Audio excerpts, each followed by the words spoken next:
From the annals of India's colonial history comes the Anglo-Indian cuisine, fast fading into oblivion. But all is not lost. Thanks to Chef Michael Swamy, an award-winning chef with years of experience, Swamy brings this cuisine back into the culinary currency of contemporary India. He gives us the rustic country Captain Chicken Curry, a slice of history in a bowl. Indian cuisine for me is all about history, it's all about magic, and the stories behind every single dish that we have. When the Europeans first came to India, they loved the food, they loved the flavors, and they loved the spices. This is the story of one dish created by a captain who settled around Dehradun and the northeast of India. And during his travels, he loved this dish so much that he added coconut milk and he added yogurt to it to mellow down the spices. He took this dish back with him to Europe. This dish is called Country Captain.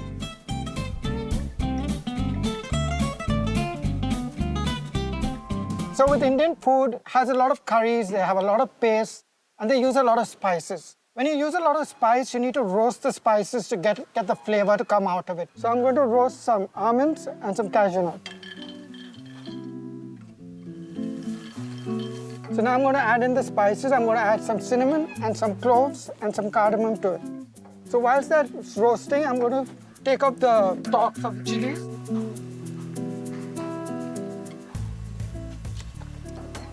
So that's my spices warmed up, heated, the flavors have been released.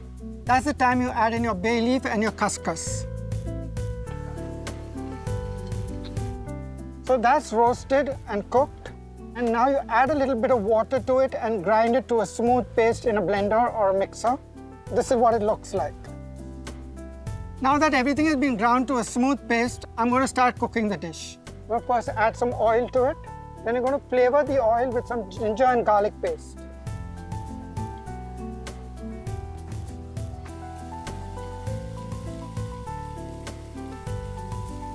I'm going to add some roasted couscous or poppy seeds.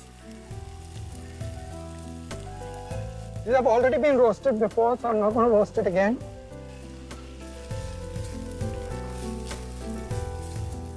Add in the curry paste.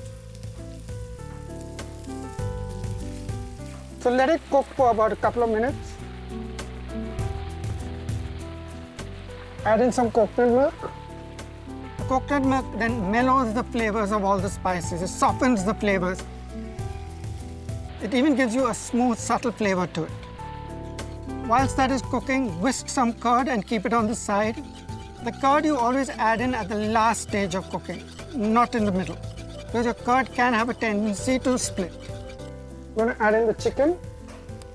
Let it cook for about 5 to 6 minutes till your chicken is almost halfway cooked.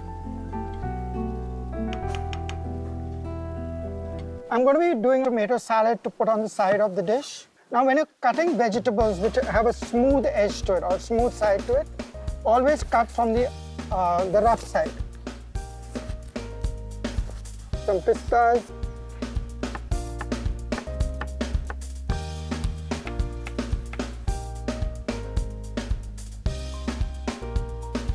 Add in your whisk curd. Let the whole dish cook for another 5 to 10 minutes, and it's done.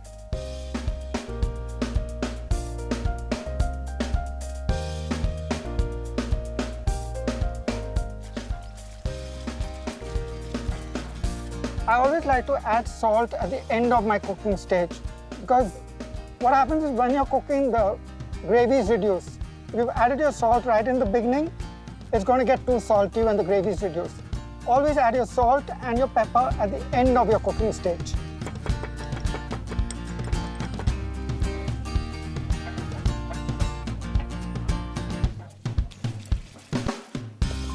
When plating Indian food, try and be minimal. Don't try and put a lot of gravy. Don't try and put a lot of meat onto the plate. Keep it minimalistic. Make your plates look beautiful. And do enjoy this dish whenever at home. You can have it with parathas, rice, chapatis. It goes well with almost everything.